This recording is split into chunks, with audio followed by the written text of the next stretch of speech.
Om Sahanavavatu Sahanau Bhunaktu Sahaviryankaravavahai Tejasvinavadhitamastu ma vidvishavahai. Om Shanti Shanti Shanti. Om. May Brahman protect us both. May Brahman bestow upon us both the fruit of knowledge. May we both obtain the energy to acquire knowledge. May what we both study reveal the truth. May we cherish no ill feeling toward each other. Om. Peace, peace, peace be unto all. Om Jananim Sharadam Devim Ramakrishnam Jagadgurum Padapadme Tayo Shritva Pranamami Muhurmuhu. Om Sthapakaya cha dharmasya sarvadharmasvarupine avatara varisthaya Ramakrishnaya te namaha. For the last 3 or 4 classes, we have been extensively discussing about the Rasa Leela of Bhagavan Sri Krishna. I did it for 2 specific reasons. One reason is to get rid of the misunderstanding, misconception we have of what is true Rasa Leela. What was the misconception? It was a play of a man and a woman. And conclusively we proved it is not a play of man or woman. There is no body consciousness. There is no sex relationship there, but it is pure union between the lover and the beloved. The union, the enjoyment, the rasa that takes place spontaneously between the devotee and the deity. Second reason, Sri Ramakrishna proved conclusively in his own life, this was also the relationship, one of the relationships he had with the women of Kamarpukur, young women of Kamarpukur. And I also mentioned during those talks, there were also not all young gopis in Vrindavan. There were also his mother. There were also people, other older women of the same age as Mother Yashoda and others. Then what about the men? There were old men and young men. There were older women and younger women. And there would be also small children. And there were also animals, the birds, etc. Sri Krishna's relationship with all of them were a divine relationship. This is what we need to emphasize. Our relationship is a human relationship. And when I say human relationship, what do we mean? Human relationship means animal relationship and human relationship. What is human and animal? Animal means if it is for the fulfillment of some desires, it is animal relationship. But if it doesn't have animal instincts, there is a need, there is a urge to love, because that is one of the most wonderful topics we will talk about in future also. There is a creative urge. We say there are artists who are creative people. Do you know what do you mean by creative people? Creative urge, another word for it is called love. The love must express itself either in the form of music or painting or poetry or just loving nature and enjoying everything, etc. If that is our case, then you must always remember an incarnation of God comes with almost unimaginable quantity of creative urge. Naturally, it has to come out. Now, there is a difference between human love and the love of great incarnation. What is the love? What is the difference? The great incarnations, they do not know what is called dvesha. They all of them have only what is called love. Why did I use the word love? Human love is a interplay between raga and dvesha. You understand? This raga is a worldly attachment. It is the expression manifestation of Maya. Both raga and dvesha go together. Whereas the divine love, divine incarnation will have only divine love. Divine love means there would be no dvesha. If there is no dvesha, you cannot call it raga. It is pure love, and they love everybody. Is there any we raised this topic in past classes. Do incarnations have enemies? Do saints have enemies? If a person has an enemy, can he be called a saint? But you have to be commonsensical. There may be people who may be nuisance, disturbance, they will avoid them. But there is nobody whom they hate. You know what is psychological explanation? If there is raga, mind will not go up, because it is like a tie, huge tie, like mongoose being tied with a huge stone. If there is dvesha, it is even greater tie. His mind cannot be free.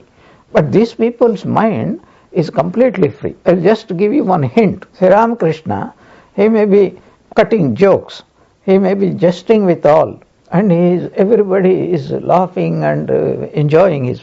Within twinkling of an eye, he could forget his body and mind and plunge himself into samadhi. Try. You will never be able, even with great difficulty, you cannot even keep your mind. There is a great deal of difference. What is the point? If Sri Krishna is an incarnation of God, he would also be like Sri Ramakrishna. Why I am saying? Because we know Sri Ramakrishna's life better than Sri Krishna's life. You can understand. So also Buddha, so also Krishna, Rama or Jesus, all those great souls. That is the second reason. We can understand Bhagavan Krishna only through Sri Ramakrishna's life. And Sri Ramakrishna, most important point is, he loved all, everybody. There is nobody whom he did not love. But there were people who were not fit to receive his inspiration, whom he used to call hypocrites. He never hated them. He cannot hate them. Because what does he see in them?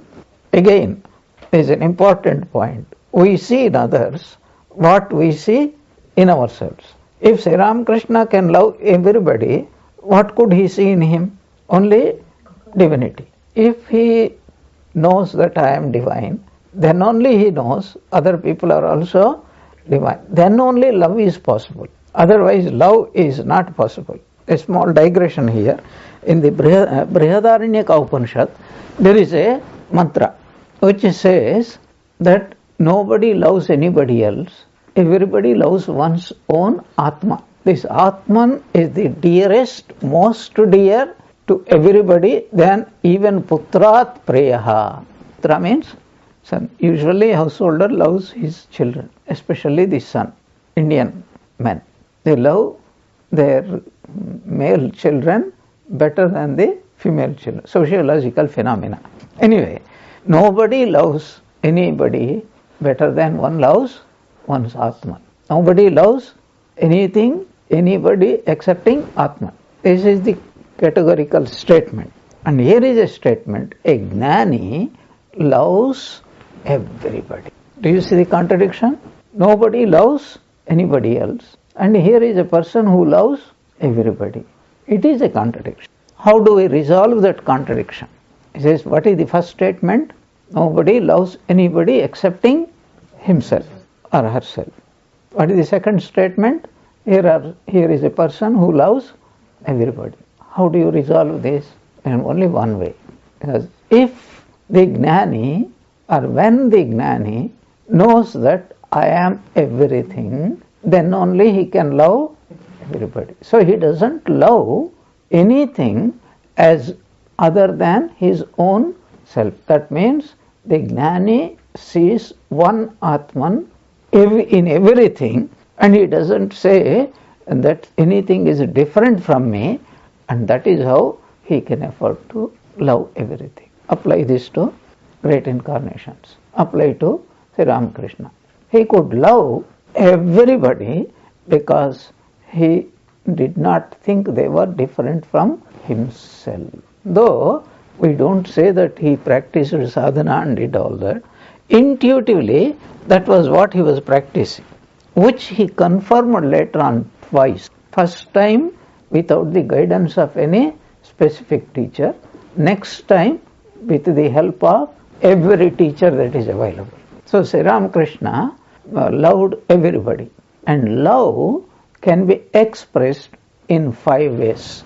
According to Vaishnava tenets, love is expressed in 5 ways, or 5 expressions of love. What are they? Shanta, Dasya, Sakhya, Vatsalya and Mathura. Long before Sri Ramakrishna went to Kolkata and the opportunity came to enter into the Dakshineshwar temple, become the priest, and then a storm overcame him, he was practicing all these attitudes in a spiritual way at Kamarpukur. Now, we also practice. Is a very wonderful thing to understand. Don't think only Sri Ramakrishna practiced 5 different types of relationships, loving relationships. We also, all of us have got.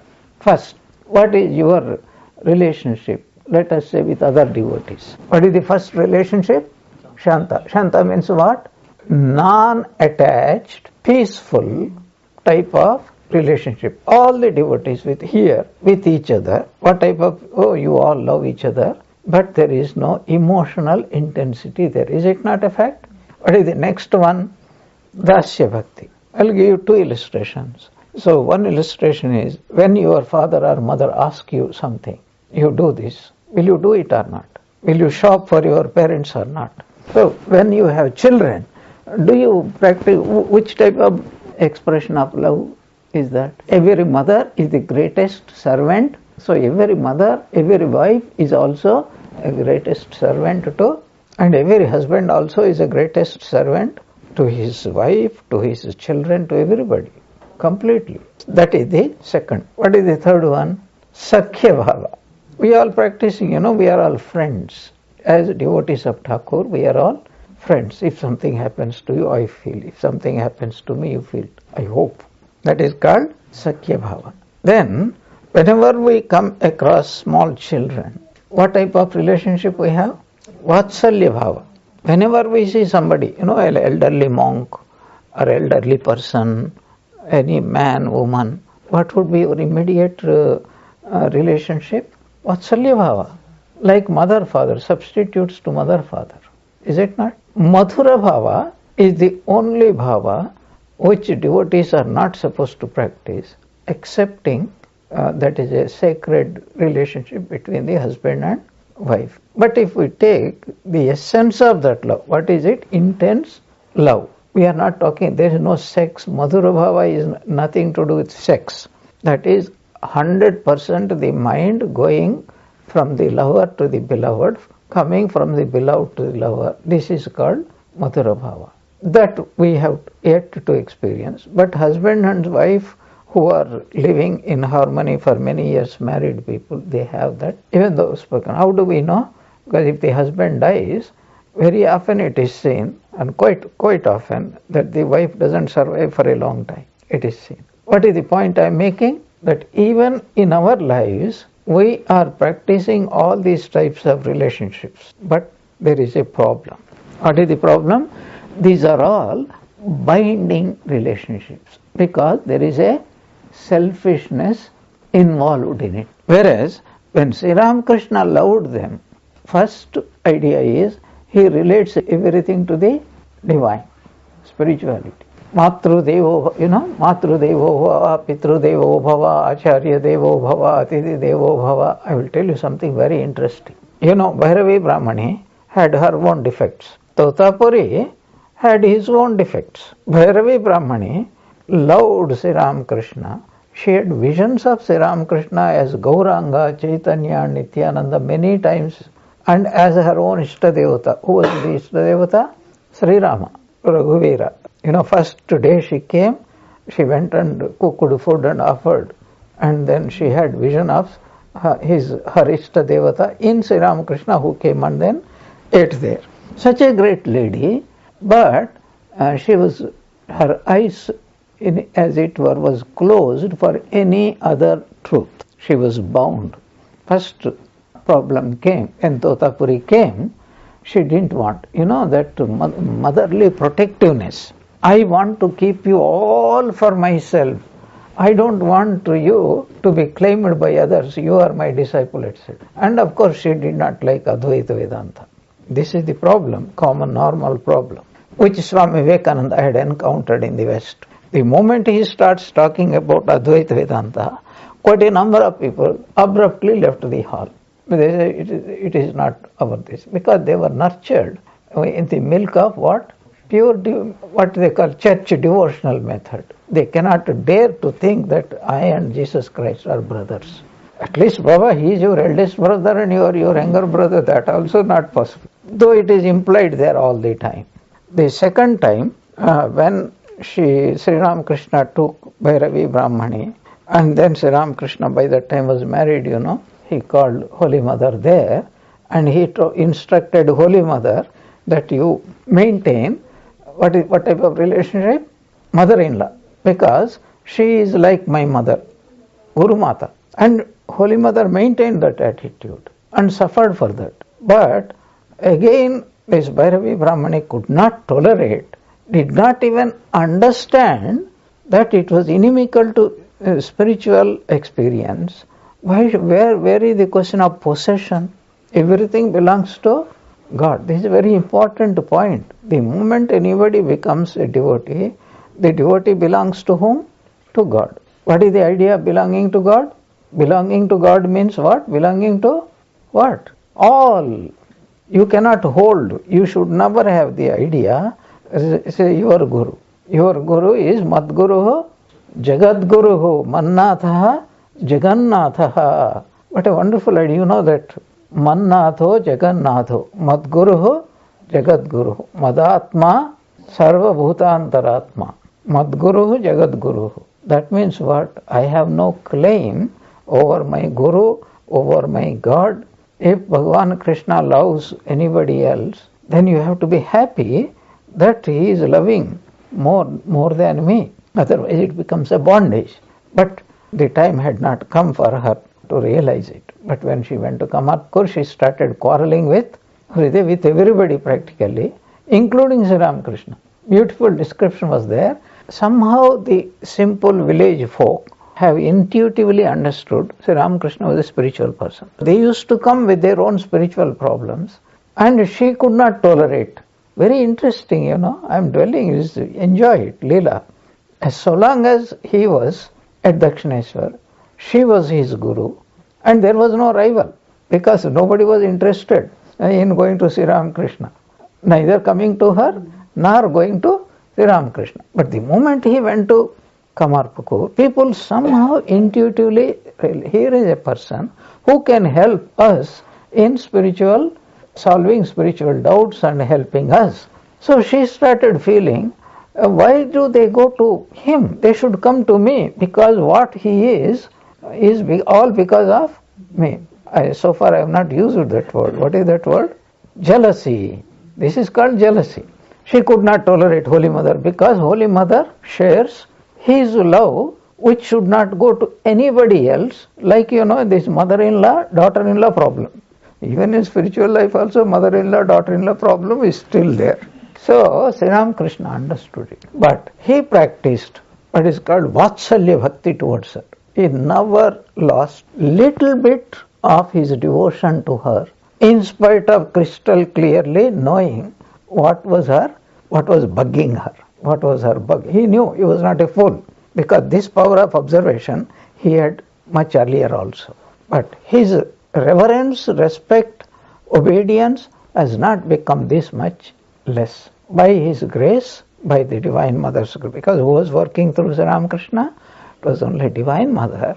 And she was a great soul, sincere soul. There was a defect of which she was not aware, and of which she became acutely aware at Kamarpukur in his presence. And the moment she became aware, instantaneously she accepted. What is the first? Great soul. We don't accept. She accepted that. And not only she accepted that, this is a defect I must overcome immediately. So, one day And she gathered beautiful flowers, made a garland, worshipped him as Chaitanya Mahaprabhu, and then prostrating before the feet of her own disciple, bade goodbye, and he also told, go and live in Varanasi, I will come and then I will meet. Anyway, the subsequent story was when Madhur Babu took Sri Ramakrishna to Varanasi, then he met her and then asked her, because Varanasi was not her proper place. She was predominantly a Vaishnavi, expert in Madhura Bhava and other things.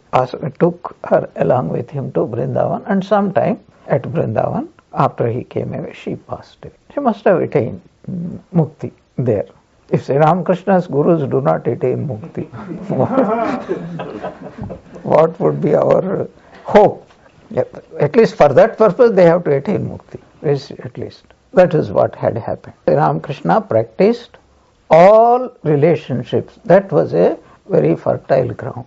And now the question comes, why did he practice all these different types? The difference is, first of all, he practiced all these types of relationships so long as he was not only in Kamarpukur, but so long as he was alive. When he used to treat his disciples, what was the predominant bhava? Vatsalya bhava, coupled with what is called Prabhu bhava. Prabhu bhava means to chastise, to correct them if necessary, but all like a loving mother. And then he had not only that, Sri Ramakrishna was not an ordinary person. Now what happens when an ordinary saint attains devotion, attains mukti, finished. At best is a lesson how to behave, is a model, but a great incarnation is not one of the things that happens in the life of a great incarnation of God. What is it? 4 things I said. Whenever God incarnates, 4 things happen. Now, first thing, that he becomes one of the devatas, chosen deity, one of the chosen deity. He becomes a devata. Then his name becomes a mantra, and his life and teachings become a new scripture to guide people for a long time to come. In this also very interesting, his life becomes an eye-opener, an inspiration for all time. But his teachings have to be altered, because he himself will alter in the next incarnation. Okay, the way to practice that, I change in this avatara a little bit. You follow what I am talking about? The eternal truth will not change, but how to practice and attain them, it will change according to the changing times. That was what Swami Ranganathanji's eternal values for a changing society. That was the third thing. What is the fourth thing? An organization springs in his name, and that is a very purely a temporary phenomena. Temporary means, not 1 or 2 years, hundreds of years, but eventually corruption will come, everything will come. These are the 4 things that happen. Now, Sri Ramakrishna we consider him as an incarnation of God. Since he is an incarnation of God, he has to love everybody. And Sri Ramakrishna cannot die. That's why what did he say? Where did I go? From this room to the other. That means what? He is still there in his subtle body, and he will be there for a quite long time, because every chosen deity is nothing but Brahman in a subtle form to fulfill the desires, the ambitions of devotees. So he will be there. But when he is there, what type of relationships he maintains, what type of relationships we maintain with him. It is a relationship, you must always remember, it is a two-way path. It is not one way. I only maintain, you don't maintain. All these 5 bhavas will be there even among the devotees. There are some people, even during Sri Ramakrishna's time, he did not encourage Madhura bhava. But there were 1 or 2 women were there. And what appellation they got? Mad woman. People used to drive her away. It was only Girish Babu who recognized her and said, after all, she loves Sri Ramakrishna. He is a savior of everybody. But what you have to understand, let us take the life of Sri Krishna. Are there people who maintain Madhura Bhava towards Sri Krishna even now or not? Or only those gopis? How do you know? Have you seen anybody else, any other gopi after Sri Krishna passed away? Do you know of anybody? Yes. Mirabai, then Andal, she was remarried. Then, who was the greatest gopi that came of the latest gopi? Chaitanya Mahaprabhu. Latest, I said. Thakur himself, he became Radha. He was the greatest gopi, was it not? Why did Sri Ramakrishna practice this Madhura Bhava? A very interesting point is, Sri Ramakrishna could have meditated upon any devotee of Sri Krishna to attain the vision of Sri Krishna, isn't it? Why did he specifically meditate upon Sri Radha? For two reasons. One reason is, who was the greatest lover of Sri Krishna? Radha Devi. Second is, it is also to infuse life into the Madhura Bhava. Remember, Madhura Bhava is a spiritual attitude. We are not talking about ordinary erotic love. That's why we discussed so much about this Rasa Leela. So don't you think there will be women who would cherish Sri Krishna as their most beloved? Do they or do they not? And Sri Ramakrishna had to infuse life into all these bhavas. That is one of the points you note down. Sri Ramakrishna, through his practice, he infused life into all these bhavas, relationships, and which would be very helpful for a long time to come for many, many devotees. The point we are discussing, Sri Ramakrishna loves the whole world, because anyway he became one with Brahman.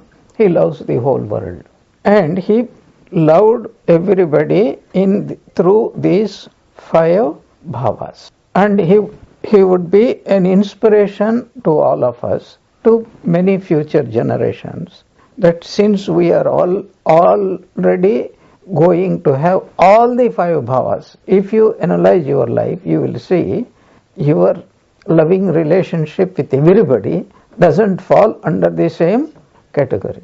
But you want to be a devotee. If you want to be a devotee, what do you need to do? You must spiritualize every type of relationship. For example, if you are manager of a huge department, you have to manage lots of people, isn't it? And you will have relationship or not. What type of relationship will you have? Very interesting point is, you have no excuse to say that is secular work. And if you don't practice spirituality, I will only practice when I come home. Will it be possible to become spiritual? You must have the same relationship everywhere, that bhava. But the way you deal will be a normal secular bhava. Never confuse these two things. Your inner attitude will be spiritual outlook, but your outward behavior, dealing will be just like any efficient manager should be able to. This is the ideal type of relationship we have to maintain. Otherwise, you cannot divide your life into, say, this is my secular life and this is my spiritual life. This is one. Then, I also want to point out, this is the first phase of Sri Ramakrishna's life we are discussing. I divided Sri Ramakrishna's life into 3, but some people divide it into 4. If you remember, I mentioned it. What was the first phase? Until he came to Dakshineshwar temple. The second phase is his period of sadhana. The third phase is that he came into contact with various types of, mind you, only spiritual people, all of them, to whichever sampradaya, denomination they may belong, and his intimate future monastic disciples, and he trained them also through the order. Some people at the 4th phase, Sri Ramakrishna has become Ramakrishna order, and the whole Ramakrishna order is nothing but the body of Sri Ramakrishna. This is what Swami Vivekananda also said, other direct disciples also have said. But what do you mean by Ramakrishna order? What do you mean by? Ramakrishna order can be divided again into 3 categories. First, consisting of all his sannyasin disciples. Second, consisting of all his householder devotees. Third, consisting of all type of devotees of God, whether they are particularly his devotees or not. Sri Ramakrishna is a universal figure. That's why He was Krishna, he was Rama, he was Jesus, he was Buddha, he was Chaitanya, he was everything. Somebody doesn't acknowledge Sri Ramakrishna as an incarnation of God, but has tremendous devotion for his or her chosen path, chosen deity, a Christian, a Muslim, etc. Will Sri Ramakrishna respond to them or not? He will respond. So he must have relationship with them also in that particular way. This is the third category. But there is a fourth category. There are many people in this world who do not want to be spiritual, but they are people of principles, moral people, charitable people, a little bit unselfish people, moral people. There are so many people are there. But will Sri Ramakrishna be a guide to them or not? They should be a guide to them also, not directly, but indirectly. When we say Ramakrishna order, we have to include these four types of people: monks, householders, and the devotees belonging to any denomination, and good, unselfish, moral, principled people anywhere in this world. Though as Brahman, he is identified with even worldly people, selfish people, cruel people, wicked people, but his direct relationship is restricted in that sphere. You have to understand that one. No, Sri Ramakrishna was practicing all these kinds of relationships here. This is the first point I wanted to bring out in today's talk. The second point I wanted to bring was Sri Ramakrishna had become a supreme type model of sadhaka, spiritual aspirant. He did not start his spiritual life after coming to Dakshineshwar. Long before he was ready, what we call in Vedantic language adhikari. He was a fit person. The moment he stepped in, immediately he plunged into sadhana. Now, according to Vedanta, who is an adhikari? Adhikari is a beautiful definition, and in that, first of all, he does only dharmic actions, never dharmic actions. Secondly, he is an expert in focusing his mind, called upasana siddha. By contemplating God in various forms, his mind is totally fixed. Then third is, he is endowed with the well-known sadhana chatushtaya sampat. What are those sadhana fourfold qualities? What are they? Viveka, vairagya, shamadamadi, shatka sampatti, and mumukshutva.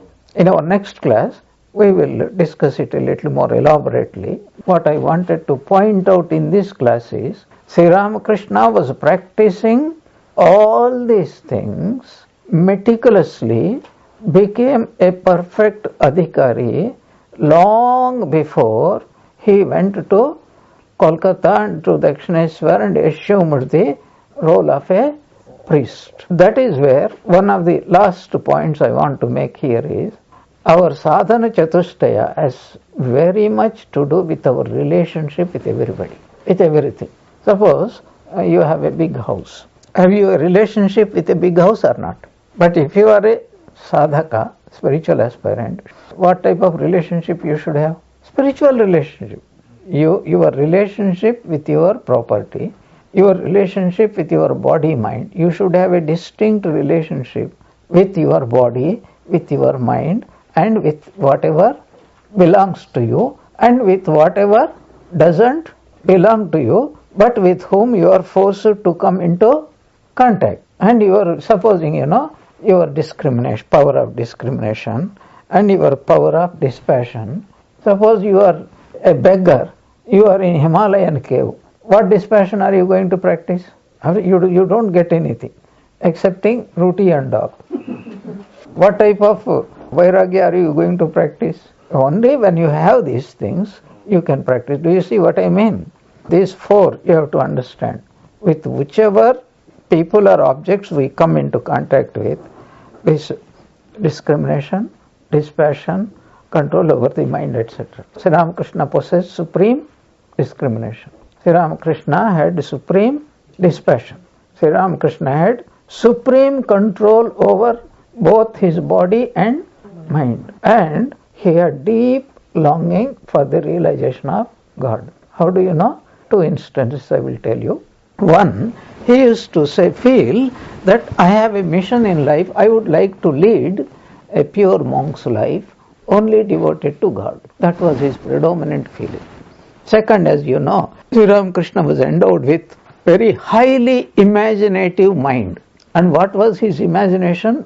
Given a choice, what type of life he would like to lead. We all have a kind of what is called future vision of what we would like to be before death, after retirement. Yeah. But I will tell you Sri Ramakrishna's vision. Do you remember? He used to imagine, I am a young Brahmin widow. Widow. Why widow? Because in those days, widow means she will not have no question of remarriage, no question of thinking of anybody else. I would be like Radha Gopi, and I would love Sri Krishna. I will have one cow, a little bit of land, and one chaperon, one old woman for company. Whole day I look after the cow, milk the cow, and prepare nice sweets. And at night, whole day I work. Whole night I play with Bhagavan Krishna. And in a way, not exactly in that way, but in a way, that dream, imaginary dream of his was completely, totally fulfilled at Dakshineshwar. What is the idea? Why should he become a widow and then he wants to be the greatest devotee of God? That is the important point, and that is what he achieved it. What is the point? Sri Ramakrishna wanted to be like the greatest gopi, but all totally whole night he will be playing with Bhagavan Krishna and nobody else would know about it. Whereas any shallow spiritual aspirant, the moment he does some 5 minutes japa, he is looking here and there whether there are people who are there to report about him in the newspaper, a great yogi had come and all those things. Om Shanti Shanti Shanti.